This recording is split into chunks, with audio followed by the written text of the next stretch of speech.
나도 누군가의 답이 될 수 있다. 나도 누군가의 답이 될 수 있다라는 제목으로 하나님 말씀 증거하도록 하겠습니다. 백부장의 믿음, 이거 모델로 삼아야 좋겠다는 생각을 갖습니다.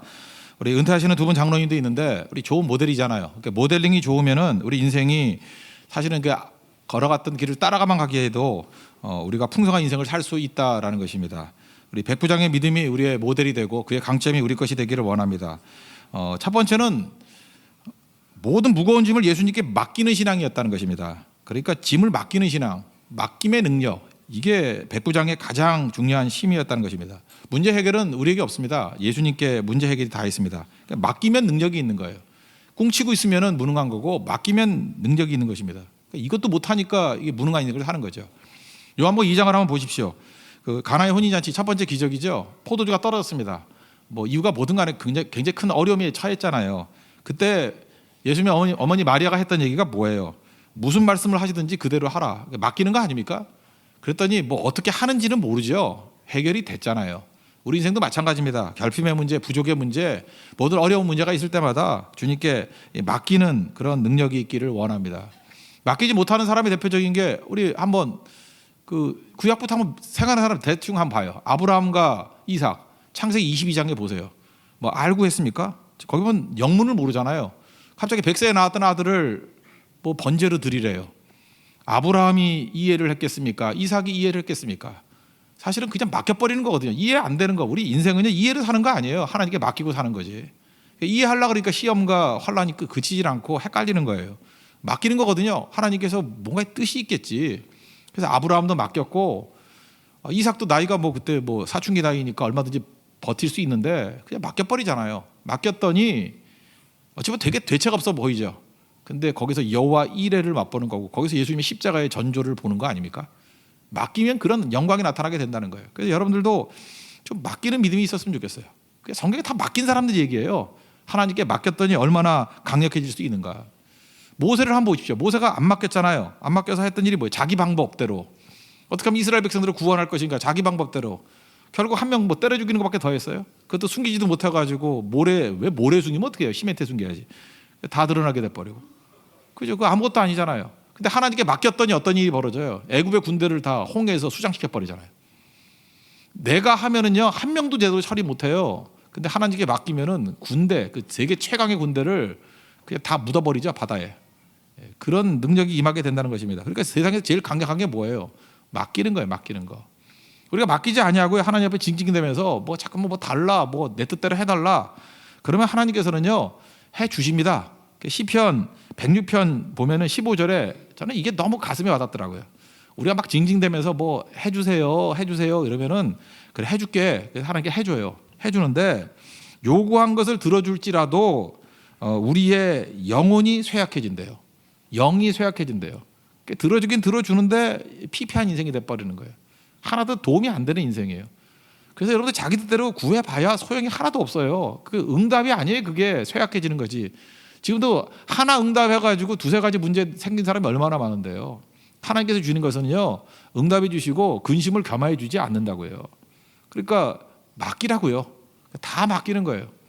잠깐만 이제 신경 쓰면서 그 알약 먹고 잠깐 이러지 말고 다 맡기는 게 그게 능력이라는 것입니다. 뭐 이거 말고도 도처에 나와 있죠. 하나님 앞에 맡겨서 승리했던 일들 그게 뭐 얼마나 많이 있습니까? 모세를 보세요. 못 맡기니까 좌우를 살폈다 그러죠. 좌우를 살폈다. 지가 살펴봐야 뭐 되는 거예요? 자기가 체크 못한 것에 보는 사람이 또 있었죠. 근데 하나님께 맡기니까 어떤 일이 벌어집니까? 무슨 일 하든지 다 되죠. 사람의 눈치 안 보고 일할 수 있게 된다는 것입니다. 지금도요 사람 때문에 너무 이렇게 예민한 사람들이 있죠. 남들이 뭐라 그러나 어떻게 쳐다보나 뭐 어떻게 평가하나 남 얘기 때문에 막 전전긍긍하고 그죠? 누가 자기 얘기 할 것 같이 보이고 그 왜 그냥 하나님께 맡기지 않아서 그래요. 그러니까 사람에게 신경 쓰는 거죠. 하나님께 다 맡기면은 해결이 된다는 것입니다. 그래서 주님께 맡기는 것 이거 배웠으면 좋겠어요. 우리 헌신했던 장로님들 보면은 일단은 뭐 맡기는데 전문가예요. 잘 맡기시더라고요. 그러니까 일이 되는 거죠. 우리도 그런 것들을 꼭 배웠으면 좋겠습니다. 옛날에 know how 그랬잖아요. 어떻게 하는지 how to. 근데 요즘엔 know where 그러잖아요. 어디로 가야 되는지. 우리는 know how 필요 없어요. 어떻게 하는지를 알 필요도 없고 know where 주님께 맡기면 돼요. 주님께 가면 답이 다 있다는 거예요. 그래서 잘 맡길 수 있는 우리 하나님의 종 되기를 바랍니다. 두 번째는 우리가 이 백부장의 믿음에서 배울 수 있는 게 뭐냐? 맡기는 것과 또 하나는 남을 위해서 몸부림치는 거예요. 남을 위해서. 남들을 위해서 몸부림치는 거, 이게 또 귀중한 거라는 것입니다. 사람들마다 열심히 사는 사람들도 있죠. 왜 열심히 안 살겠어요? 나름대로 성실하고 열심히 사는 사람들이 있는데 잘 보면 자기 때문에 열심히 사는 거예요. 부자 되려고, 뭐 출세하려고, 뭐 사법고시나 뭐 이런 데 붙으려고. 근데 이렇게 열심히 사는 사람은 봤지만 남을 위해서 몸부림치는 거, 이게 하나님 앞에 귀중한 건데 백부장은 자기 문제 아니잖아요. 어찌 보면 천하게 보이는 하인, 이게 뭐 말이 하인이지 원문은 둘러쓰니까 노예잖아요. 노예를 위해서 몸부림치지 않습니까? 이게 귀한 거예요. 이때부터 하나님의 능력이 막 나타나기 시작한다는 것입니다. 우리가 이미 구원 받았죠. 잘 보면요, 하나님께서 우리 인생을 다른 사람을 위해서 쓰시기 위해서 우리를 부르실 때가 많은 거예요. 제사장의 목적이 뭐예요? 제사장의 존재 목적은 자기가 아니죠. 남을 위해서 쓰임 받은 거 아니에요. 다른 사람 구원시키려고. 우리가 제사장이라면서요. 그렇다면 무조건 다른 사람을 위해서 쓰임 받는 것이 돼야 되죠.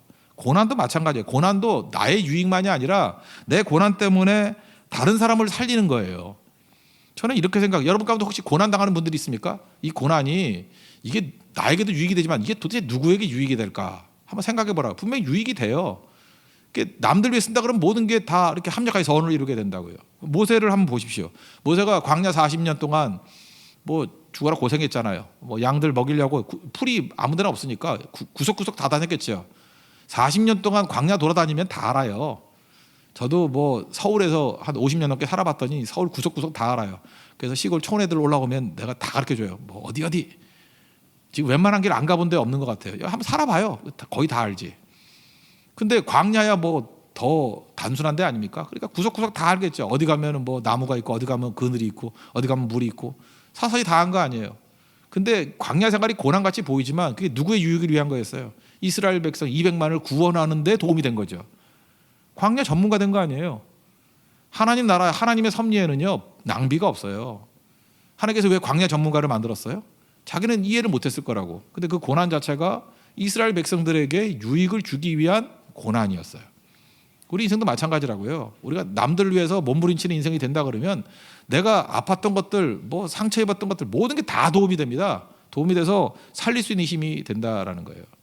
저는 대학도 뭐 자주 떠지고 뭐 되는 일이 없었어요. 그래서 왜 인생을 이렇게 험악하게 사나 그랬더니 요즘에는 안 부르지만 제가 한참 때까지도요. 그 입시철만 되면은 그 대학 떨어진 애들 모임 가면 제가 위로 강사 1위였어요. 왜냐하면 떨어진 경험이 있기 때문에, 아픈 경험이 있기 때문에 학원 빠삭했거든. 내가 그 당시에 제가 대기만성학원 나왔거든요. 대성학원이라고. 예. 그래서 그쪽에서도 알려졌고 이것저것 잘 보니까 그게 왜 운디드 힐러. 내가 상처 입었던 게 힐러가 되더라고요. 그게 왜 그래요? 내 고난이 나에게만 유익을 준 게 아니에요. 다른 사람들에게도 많은 유익을 준 거라고요. 원래 여러분 고난 당한다 그럴 때 이게 무슨 개고생이야 이런 생각하지 말고 남들을 바라보라고요. 남들의 유익에서 몸부림치면요, 그것이 여러분에게 강력한 무기가 되고 능력이 될 수 있다라는 것입니다. 이 백부장의 강점은 그거예요. 그 하인을 위해서 몸부림치는 사람. 그러니까 하나님께서 그를 통해서 사실 복은 누가 받은 거예요? 하인이야 병정도 고침 받았지만 이 백부장은 예수님께 인정받고 믿음이 크도다, 믿음의 대명사가 되지 않았습니까? 사실은 자기의 유익이 더 커졌던 거죠. 우리 인생도 마찬가지예요. 어리석은 사람은요 자기 위해서 하는 거예요. 그거 엉터리입니다. 남을 위해서 몸부림치고 중보기도 하고 헌신하고 섬기면은 가장 영광스러운 모습이 된다는 거예요. 우리 두 분 장로님들 헌신하셨는데 자기 위해 살았던 사람들은 지금도 초라하고 수치스러운 사람들 많이 있어요. 그 동료들 가운데. 근데 뭐 자기 생각 별로 안 해요. 항상 주를 위해서 헌신하고 험한 일 하시고. 그러니까 사실은 지금 제일 영광스러운 자리까지 오는 거 아닙니까? 많은 사람들의 존경받고 인정받고 또 하나님의 기쁨이 되고. 인생은 그렇게 사는 것입니다. 경쟁하면서 내가 잘난 척하면은 꺾이는데 오히려 베풀고 나누게 되면 그때 일어서게 된다라는 것입니다. 제가 옛날에 중매 아닌 중매를 한번 했던 적이 있는데 중매를 한 건 아니죠. 즉 강남에 지금도 있어요. 우리 강남에서 굉장히 알려진 유명한 그 퓨전 음식점이에요.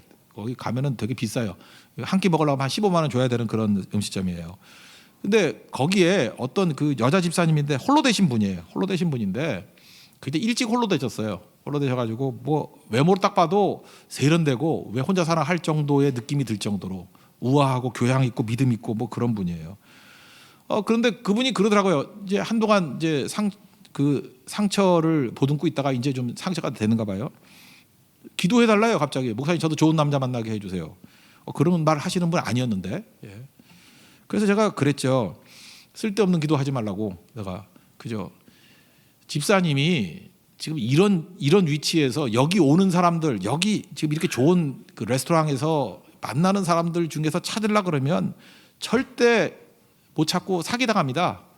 제가 그런 얘기를 했어요. 왜냐하면 그분 미모도 있지, 뭐 나이도 젊지, 돈도 있지. 남편이 돈 엄청나게 물려주고 죽었어요. 여러분들 꿈에도 돈이 그거 아니에요. 그냥 물려주고 죽어주는 거. 하여튼 그런 모든 복을 다 받은 분이야. 복이라면 복이에요. 하여튼간에. 그러니까 이게 뭐 엉터리 같은 남자들을 엮이려고 그러면 얼마든지 엮일 수 있는 거예요. 왜냐하면 정말로 좋은 사기꾼들이 볼 때 좋은 먹잇감이야. 그래서 제가 그랬죠. 그분은 또 그리고 되게 순수하고 순진해요. 그래서 지금 교제권에 있는 사람들 중에서 만나면 반드시 함정에 빠진다고, 반드시 어려움이 있다고. 제가 그래서 그때 그런 조언 한번 해줬어요. 무조건 선교 따라다니고 봉사활동 따라다니고 험한 지역 가고 1년에 적어도 4번 정도는 그렇게 가시라고. 뭐 여유도 있으니까 충분히 가시라고. 그랬더니 그게 마음에 새겨졌는가 봐요. 그래서 제가 그런 얘기 했어요. 거기 가야 진짜 배우자를 만날 수 있다고. 거기 가야 진짜 사람을 만날 수 있다고. 그래서 그런 식으로 선교 다니고 이렇게 봉사활동 다니고 하더니만 제가 뭐 한 3년 전인가 연락 들어봤더니 결혼을 했대요. 거기서 만난 사람. 근데 얼마나 신실한 사람을 만났는지 지금 뭐 가장 행복한 가정을 이루고 있고 그러더라고요. 그런 거죠. 자기 이익을 위해서 뭐 좋은 거 따지는 거 그러면 못 만나요. 좋은 길도 열리지도 않고. 지금도 보세요. 뭐 교회 새신자들 뭐 쓸만한 총각 온다 그러면 눈을 부릅뜨고 있는 애들 다 그 외롭잖아요 지금. 그런 사람 누가 좋아해요? 근데 주님만 바라보고 그죠? 오히려 다른 사람을 섬기고 베풀어주고 그럴 때 남자들이 마음이 움직이는 거거든. 천사가 강림하셨어. 뭐 이런 게 느껴지는 거 아니에요? 저렇게 섬기는 사람이 없어. 지금도 남자들끼리 모여서 얘기하는 거 보면은요, 잘 섬기고 희생하고 그런 여자가 매력이 있는 거예요. 그죠? 저런 사람이 가정을 지킬 수 있고 저런 사람이 진짜 내 반려자가 될 수 있다 그러는 거지. 맨날 가지고 얼굴에 떡칠을 해가면서 뭐 자기만 생각하고 뭐 남 견제하고 이러는 사람 누가 좋아하겠냐고요. 백부장의 믿음에서 이걸 배워야 된다고요. 남들 위한 몸부림. 그게 사실은 그 자리가 나에게 복이 되는 자리고 하나님께서 은혜 주시는 자리가 된다라는 것입니다. 여러분 위치가 좋아야 돼요. 좋은 사람 만나려 그러면요 좋은 일 하는 데 가야 될 거 아니에요. 믿음의 사람 만나려 그러면 믿음이 역사하는 데 가야 될 거 아니에요. 그 선교 현장 가면 있죠. 그죠? 봉사 현장에 가면 있죠. 예배 현장에 와야 있는 거 아니에요. 근데 예배는 나오지도 않으면서 뭐 믿음 있는 남자를 만나. 믿음 있는 남자가 어디 있어? 바깥에서 믿음 있는 사람이 어디 있냐고요. 또 답답한 게 이거예요. 목사님 저는 그 야성 믿는 남자를 원해요. 그러면서 맨날 무슨 뭐 어떤 큰 교회에서 하는 뭐 결혼 예비학교 이런 데 찾아다니고 있어. 여러분 잊지 말라. 여자분들은요 이렇게 강의 듣는 거 좋아해요. 좋은 여자들은 가서 결혼 예비학교에서 강의 들어요. 좋은 남자는 절대 그런 데 안 가요. 남자는 강의 듣는 거를 좋아하는 남자는 그 남자가 아닌 거거든요. 아주 과다한 여성 호르몬이 있는 애들이에요. 걔네들은. 진짜 남자들 터프한 애들은요 앉아서 강의 못 들어요. 걔네들 어디가 있냐면 운동장에 있고요, 현장에 있고요, 정글에 있고 그래요. 그러면 그런 남자를 만나려고 그러면 어떻게 하면 되죠? 그럼 무슨 놈의 학교 이런 데 다 때려치고 현장에 들어가고 험한 데 들어가면요 거기에 있다고요. 거기에 잊지 말라고요. 아니 사자 진짜 사자를 만나려고 그러면 동물원에 가면 안 되죠. 저 아프리카 사파리를 가야지. 물론 목숨의 위험은 있겠지만 진짜 사자는 거기서 만나야지. 그죠? 그 장소가 되게 중요한 거라는 것입니다. 이 백부장 같은 믿음 이게 바로 이거예요. 이런 사람이 돼야 되고 이런 사람 만나고 이런 사람과 동역하기 위해서는 현장이 복이라는 거예요. 저는 오늘도 이렇게 현장에서 뛰셨던 그 장로님들을 보면서 믿음의 야성이 있는 분이다 그런 생각을 가져요. 믿음의 야성은 딴 게 아닙니다. 맨날 앉아가지고 속닥속닥 대면서 그 정치적인 어떤 거래나 하려고 그러는 그런 분들이 아니라 항상 복음의 사자였어요. 현장에 있었어요. 현장에. 이제 복음이 역사하는 현장에 있었다고. 그게 능력이거든요. 남들 위해서 몸부림치는 곳에 있었거든요. 사실은 그곳이 우리에게는 진짜 서 있어야 될 자리고 하나님의 통로, 축복의 통로가 되는 자리라는 것입니다. 그 길 걸어간 하나님의 종 되기를 바랍니다. 그리고 세 번째 중요한 이 백부장의 믿음은 적극적인 거예요. 적극적인 거. 오늘 아침에도 말씀을 드렸죠. 로마서 1장 7절을 보면은 믿음으로 믿음에 이르게 하나니. 사실 이거 쉽지 않은 고백이거든요. 믿음으로 앞에 믿음과 뒤에 믿음이 다른 거예요. 이 첫 번째 앞에 있는 믿음은 선물로서 하나님께서 우리에게 주신 믿음을 주시는 거예요. 페이스 이렇게 선물이에요. 하나님의 선물이다. 그죠? 이거는 내가 믿는 게 아니라 믿어지는 거예요. 하나님께서 믿음을 선물로 주셨어요. 그러면 믿음을 선물로 주셨다는 건 뭐냐면 죽었던 내가 살아난 거거든요. 그래서 잃어버렸던 영적 감각이 생기고 영적인 눈이 열려요. 시력이 열리게 된 거예요. 그러면 이제부터 보이기 시작하잖아요. 보이는 것들에 대해서 보이니까 적극적으로 순종하는 거예요. 그러면 그때부터 믿음의 역사가 나타나겠죠. 보이는 것마다 다 기도를 해요. 그럼 기도의 응답이 있으니까 세상이 막 변하겠죠. 보이는 것마다 사명을 알고 들어가서 헌신해요. 그러면 그것이 다 변화가 되겠죠. 그 부흥이 일어나겠죠. 여러분, 부흥은요 거듭난 사람을 통해서만 이루어지는 거예요. 왜냐하면 보이니까. 보이는 거 갖고 일하는 거예요. 보이는 거. 보이지도 않으면 움직이면 안 돼요. 보이지도 않는데 뭘 움직여. 보여야 되거든요. 우리 교회도 지금 이번에도 당회했는데 뭐 여러 가지 문제가 있었어요. 근데 문제가 안 보이거든요. 안 보이는 거 움직이는 거 아니에요. 하나님께서 보여주시는 것만 갖고 움직여도 우리가 할 일이 태산이에요. 보여주신다고요. 주님이. 성령께서 이렇게 조명, 일루미네이션, 조명해 주셔요. 눈이 열려야 되고 조명이 필요해요. 보여주시는 거. 근데 장로님들의 특징이 뭐냐면 보여주시면 충성했어요. 이게 하나님의 뜻이고 하나님이 원하시는 일이다 그러면 언제나 뭐 모든 여건에 관계없이 뛰는 모습. 그게 백부장의 믿음이었고 또 모든 믿음의 사람들이 걸어가는 그런 모습이었다는 것입니다. 그러니까 우리가 해야 될 일이 뭐예요? 보이면 적극적으로 뛰는 거예요. 적극적으로. 보이는데도 뭐 눈 비비거리면서 뭐 내가 제대로 봤나, 괜히 봤다, 아 이런 거 부담스러워요, 안 볼래요, 뭐 이런 사람 있잖아요. 근데 보여주면 그냥 적극적으로 뛰면은 그게 제일 강력한 힘이 될 수 있다는 것입니다. 여러분, 적극성이라는 게 얼마나 중요하냐면은 이 정신적인 이렇게 병든 애들 있잖아요. 아이들 이렇게 사회관계가 잘 없고 이게 충격받은 애들 이렇게 아이들 이렇게 치유하는 프로그램 같은 거 보면요, 애들이 언제부터 치유가 되냐면 놀 때부터래요. 충격이 너무 크면요 이렇게 멍하게 있대요. 멍하니. 근데 언제부턴가 옆에 있는 애하고 놀기 시작하는 거예요. 그것도 적극적으로 놀기 시작하는 거예요. 그게 건강한 거라고요. 성도들도요, 이게 상처 있고 뭐 트라우마 있는 성도들 보면은 멍하고 놀지 못해요. 뭐든 적극적으로 못해요. 그러니까 뭘 하든지 적극적으로 놀기 시작하면 그때부터 이제 회복이 나타나기 시작한다는 것입니다. 여러분, 그런 거 아십니까? 정신적으로 요즘에 굉장히 많이들 어렵잖아요. 정신적으로 어려운 사람들이 되게 많은데 그 이유가 뭐냐? 몸을 안 움직여서 그래요. 그래서 조금 전에도 제가 한 2시간 전에도 어떤 좀 심신이 약했던 분이었는데 이렇게 전화를 해서 이렇게 대화를 나누는 가운데 이제 그런 얘기를 했어요. 자기가 굉장히 심적으로 힘든 게 있었고 영적인 압박이 있었는데 성교 갔다 오면 풀린다고. 그래서 제가 그랬죠. 그 성교 갔다 오면 풀리는 이유가 뭐냐? 성교 가서 무지하게 걷잖아요. 그죠? 무지하게 걷고 또 새끼 제때 먹고 걷고 뭐 안 먹을 수가 없으니까. 그러니까 몸이 막 움직이니까 정신이 살아나는 거예요. 지금도 정신병 걸렸다고 그러는 사람들이요, 저 따라오세요. 제가 하루에 20km만 걷게 만들면요 정신병이 아니라 발병이 나요. 정신은 다 놔버리고.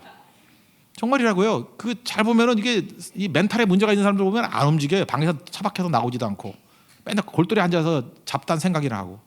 그래서 정신을 건강하게 만들기 위해서는 적극적으로 몸을 움직여야 돼요. 몸을. 기도할 때도 뜨겁게 기도해야 되고요. 저 이렇게 생각하면 돼요. 어떤 사람이 이렇게 막 뜨겁게 기도하는 이유는 뭐냐 하면 약하다는 뜻이에요. 내가 얼마나 그래 집중을 하니까. 그래서 막 뜨겁게 기도하는 거예요. 몸을 적극적으로 움직여서 영을 살리기 위해서. 근데 진짜 고수가 되면은 뭐 조용조용히 기도해도 하나님께서 응답해 주시겠죠.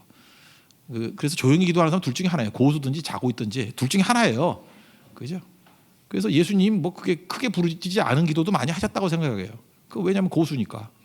그죠? 조용조용해도 되는 거지만, 그러니까 이게 연결이 돼 있다는 것입니다. 중요한 건 뭐예요? 뭘 해도 적극적으로 하는 거죠. 예수님 겟세마네 동산 기도를 보세요. 땀방울이 핏방울이 되도록. 그게 적극적인 기도지, 이게 대충한 기도예요? 그러니까 적극성, 이거는 누구보다도 중요하다라는 것입니다. 우리 동양 사람과 서양 사람도 옛날에 제가 들은 적이 있어요. 우리는 동양의 어머니들, 한국의 어머니들, 애들한테 칭찬이 이거죠. 어쩌면 그렇게 애가 얌전하고 착해요. 그래요. 그게 칭찬이에요? 욕이지? 여러분, 애한테 아이고 얼마나 이렇게 얌전하고 착해요. 그 욕이에요. 얌전하고 착하다, 반푼이라는 뜻이에요. 애가 왜 얌전하고 착해야 돼요? 그죠? 이게 진취성이 있어야지. 그죠? 얘는 시끄럽고 적극적이네. 그래야지. 그죠? 그래야 일이 되는 거죠. 애들이 뛰어다니고 막 그래야지. 애들이 앉혀놨더니 그냥 아무것도 멍하니 있어. 그게 뭐 좋은 거예요. 막 말도 막 해야 되고 막 떠들어야 되고 소리도 질러야 되고 장난도 쳐야 되고, 그죠? 목사님 신방 가면 머리 여기도 올라가야 되고, 머리카락만 잡아당기지만 않으면 돼요. 올라가는 건 괜찮아요. 올라가야 되고 적극성이 있어야 될 거 아니에요. 그게 진취성인데 그거 없으면은 아무것도 아니죠. 여러분 이번에도 네팔 선교 가고 하는데 선교 대원들 혹시 가시는 분 있습니까? 적극적으로 하세요. 적극적으로. 나 그냥 가서 참여만 하고 구경만 하다 올게, 그게 아니고 적극적으로 맡겨주세요. 내가 하겠습니다. 라고 해서 그 많은 부분을 맡아야 된다는 거예요. 이 얼마나 적극적이에요. 예수님께 찾아 나와서 하일의 문제를 막 다루잖아요. 얼마나 적극적이에요. 그죠? 뭐 가겠다 해서 갈 필요도 없다고, 말씀만 하시면 된다고 그냥 가만히 있어도 되는데, 예수님 하는 대로 그냥 자기 뜻을 얘기하잖아요. 막 믿음을 표현하고. 그죠? 나도 밑에 부하 다루는데 예수님 병도 그거 밑에 부하 다루실 때 하면 되는 거 아닙니까? 하면서 막 예수님께 막 조언도 하고, 말씀만 하옵소서 막 이러고. 얼마나 적극적이에요. 그죠? 이런 적극성을 예수님께서 귀하게 여기시고 믿음이 크도다 그러잖아요. 여러분 거지 싫죠? 맹인 싫죠? 거지 맹인 바디메오 보세요. 여러분들이 이 사람 보면서 거지만도 못하다는 걸 느껴요. 맹인만도 못하다는 걸 느껴요. 거지예요. 우리 맨날 거지 갖다 욕하는데 거지 함부로 욕할 거 아니에요. 맹인 보이는 것도 없어요. 그랬더니 말리는데 뭐 어떻게, 얼마나 적극적입니까? 다윗의 자손이여 나를 불쌍히 여겨, 소리지고 말리면 말릴수록 더 크게 했대요. 그리고 눈 감은 사람한테 예수님이 일어서라 그랬더니 일어서고요. 어떻게 일어섰어요? 있는 거 집어 던지면서, 겉옷 집어 던지면서. 얼마나 적극적이에요. 그냥 조용히 일어난 게 아니고요. 눈에 뵈는 게 없어서 그런지도 모르지. 그냥 일어난 게 아니고요. 확 다 집어 던져, 모든 재단을 다 집어 던지면서, 그 이불이거든, 이불, 겉옷이. 그 적극적으로 예수님께 매달리잖아요. 그랬더니 내 믿음이 너를 구원했다 그러잖아요. 거지 바디메오를 보세요. 얼마나 적극적이에요. 진짜 거지 같은 믿음 갖지 말고 적극적인 믿음 하세요. 더 강한 믿음. 삭개오 보세요. 이 적극적 아니에요? 키가 작아서 예수님 안 보인대. 그럼 뭐 어떡할 거예요? 가만히 있지 아니하고 돌 무화과나무로 올라가잖아요. 옛날엔 뽕나무라 그랬는데, 그죠? 뽕나무 같은 데 나은 것 같아. 돌 무화과나무 이게 도대체 몇 자야, 이게 힘든데, 그죠? 하여튼 뽕나무에 올라가서 봤자 얼마나 적극적이에요. 내려오라 그러니까 막 내려오고, 그 다음에 뭐 기뻐가지고 우리 집에 뭐 유하는 거 좋습니다. 식사하시죠. 그리고 예수님께서 좀 칭찬하니까 뭐라 그래요? 내가 뭐 남들에게 등쳐먹고 있으면 4배나 갖고 재산의 반을 가난한 자를 위해서 나눠주겠습니다. 얼마나 적극적이에요. 그냥 믿자마자 반응이 즉각적이잖아요. 너도 아브라함의 자손이로다. 여기 소극적인 게 어디 있어요? 믿음은, 우린 본 사람이잖아요. 본 사람은 적극적일 수 있어요. 보는 거대로 그냥 적극적으로 가야죠. 마리아도 마찬가지예요. 그 막달라 마리아 얘기하는 거예요. 일단 이런 여자가 좀 우리 교회도 많이 나왔으면 좋겠어요. 딱 보더니만 예수님 보셨다. 향유 얼마나 귀한 거예요. 그거 뭐 300데나리온 그러니까 뭐 얼마 비싼 2천만 원, 3천만 원 그런 거 아니에요. 그거 우리 같으면은 지난번에 진짜 열받은 여자가 하나 있었는데, 뭐 향수가 있대. 그래서 잠깐만 한번 뿌렸더니 3번 뿌렸다고 막 나한테 화를 낸 여자가 있었어요. 그냥 그거 5만 원짜리 그냥 집어 던지고 싶은데 목소리 참았지만 제가, 마리아는 그 정도가 아니에요. 그저 그 2천만 원, 3천만 원짜리를 갖다가 박살을 내가지고 확 붓고, 5만 원짜리도 저한테 부어주는 사람 없었어요. 근데 그걸 갖다 부었다고. 얼마나 적극적이에요. 적극성. 이게 얼마나 중요한 거냐고. 믿음은 보여줬잖아요. 주님이 보여준 거는 그냥 무조건 기도하겠습니다. 보여주는 건 무조건 행하겠습니다. 이게 백부장의 믿음이었다고. 적극성 이게 얼마나 중요한 거예요. 적극성. 이렇게 뛰어야 되죠. 그 엘리야 얘기도 나오잖아요. 열왕기하 4장에 보면 뭐 그릇 빌리라는 게 나오잖아요. 뭐 과부집 가가지고 뭐 기름이 없다며, 뭐 가루도 없고. 그랬더니 뭐라 그래요? 야, 그릇 좀 빌려와라. 그랬더니 언제 기름이 그쳤어요? 다른 그릇이 없을 때. 그러니까 그릇 빌릴 때 어떻게 빌려야 돼요? 적극적으로 빌려야죠. 몇 개 빌리라는 얘기 안 했잖아요. 하나님께서 우리에게 말을 안 할 때, 이렇게 제안을 안 하면은, 야, 그릇 빌려와 그러면은, 여러분 같은, 내가 한번 실험을 해보고 싶어. 야, 그릇 좀 빌려와 그러면 하나 들고 오는 인간이 있고, 뭐 한 10개 들고 오는 인간이 있고, 어떤 사람은 주문해가지고 500개 빌려오는 사람이 있어요. 그럼 그 빌려오는 것만큼 다 채워준다니까요. 그 제한하지 않으면 다 하는 거예요. 나사로 무덤 앞에서도 예수님께서 나오라 그랬으면 모든 죽은 사람이 다 나왔을 거라고. 나사로에 나오라 그러니까 나사로만 나온 거지. 예수님이 그 조심스럽게 했어요. 그때 질서가 다 깨질까 봐. 그죠? 나사로에 나오라. 그렇게 능력 있으신 분이에요. 그러니까 우리에게 제한 없이 뭘 준다 그러면 그냥 구하라고. 우리도 재밌는 얘기가 있어요. 보면 하나님 앞에서 100배의 축복을 구하라 그랬더니 그걸 못 구해가지고 제가 곱하기 100을 해도, 지금 우리가 지금 잘 나가고 하는 사람들은 그걸 믿고요, 제한 없이 막 구한 사람들은 그대로 이루어지고 있어요. 그러고 난 다음에 지금 와가지고 부러워가지고 그때 나도 구할 걸. 나는 뭐 했지? 지금도 못해. 지금도 심장이 요만해가지고 그죠? 뭐 기껏 구한다는 게 뭐 오늘 아침에도 그랬죠. 2019년인데 우리 교인들 전부 다가 지불이 사기를 원합니다. 그랬더니 저는 안 돼요. 그래서 그랬죠. 믿음대로 될지어다. 뭐 안 된다는데 뭐 어쩔 거야. 그래서 참 믿음이 작도다. 그랬죠. 믿음대로 될지어다. 뭐 할 말이 더 뭐 있어요. 자기 믿는 대로 되는 거예요. 안 된대. 뭐 안 된다는 거 더 뭐 말할 것도 없잖아요. 과부예요. 아무 소망 없는데 그걸 빌리라 그러잖아요. 그러면 그 부한대로 빌려야죠. 11개 13장에도 나오잖아요. 이스라엘 왕. 뭐 아람 왕이 왔을 때 뭐 어찌합니까? 그럴 때 엘리사가 죽잖아요. 죽을 때 뭐 화살 뭐 때 내리치라며. 그럼 내리치라가 제한 안 하면 그냥 막 치고 있어야지. 막 치고. 근데 3번 쳤대요. 딱딱딱. 그래서 화를 엘리사도 죽을 때 화나면서 죽었어. 열받아가지고. 뭐 저 따위가 다 있어. 그죠? 야, 그 여러 번 쳤으면 침만큼 이길 수 있었는데 그 3번 쳐가지고 3번밖에 못 이겨. 그래서 나중에 어려움 당하잖아요. 적극성이에요. 적극성. 우리도 하나님 앞에서 무슨 일을 맡기든지 항상 이런 적극성 가지고 뛸 수 있는 그런 믿음의 종 되기를 바랍니다. 오늘 이제 믿음의 모델인데 모델이 좋아야 돼요. 그럼 지금부터 이거예요. 뭐 설교 백날 들어와서 뭐 할 거예요? 이제 이대로 우리도 해야죠. 우리 모습이 돼야죠. 언제까지 맨날 문제에 꽁치고 있을 거예요? 언제까지 잠자고 있을 거예요? 기도도 안 하고 새벽 기도도 안 하고. 기도 안 믿는 거 아니에요. 하나님께서 우리의 눈을 열어줘가지고 기도의 능력이라는 걸 보여줬잖아요. 그냥 기도가 공급이라고. 여러분 맨날 찌질이같이 살고 부족하고 힘든 이유가 뭐예요? 공급을 안 받으니까 병참 없는 군대 그 죽는 거지 뭐. 당나라 군대지 뭐. 그렇지 않아요? 안시성에서 왜 깨져서 걔가 그 공급이 안 되니까. 그 몰라요? 공급 없는 건 당나라 군대 그거 아무것도 아니야 그거. 근데 공급이 있으면 이기는 거죠. 공급이 있으면은 기도가 공급이거든요. 주님께 맡겨야 돼요. 맡김의 능력을 구하십시오. 그러니까 지금부터 이거예요. 그냥 문제만 오면 다 주님께 맡기고 문제만 맡기고 얼마든지 문제세요. 다 주님께 맡기고. 그런 사람은요 100명이 할 일을 혼자 다 하고 1000명이 할 일을 혼자 다 해버려요. 왜냐하면 자기가 하는 게 아니거든. 다 맡겨버리는 거거든. 여러분 그거 아세요? 마귀가 위협적이죠. 하나님 마귀의 시험에서 이기게 해주세요. 근데 한번 생각을 해봐요. 주님께 맡기기 시작하는 사람은요 우리가 마귀에게 위협적인 존재가 된다고. 저는 꿈이 그거예요. 우리 성도들이 마귀에게 위협적인 존재가 됐으면 좋겠어요. 마귀가 저놈의 세교회 때문에 살기 힘들다. 자기들이 모여서 나 요즘에 우울증 약 먹고 있어. 말세야 힘들어. 쟤네들은 평신도들이 왜 저러지 저거? 위협적인 존재들. 좀 만만하게 보이지 말고 위협적인 존재가 되십시오. 그럼 기도해야 될 거 아니에요. 맨날 엎어져 잠만 자고 그죠?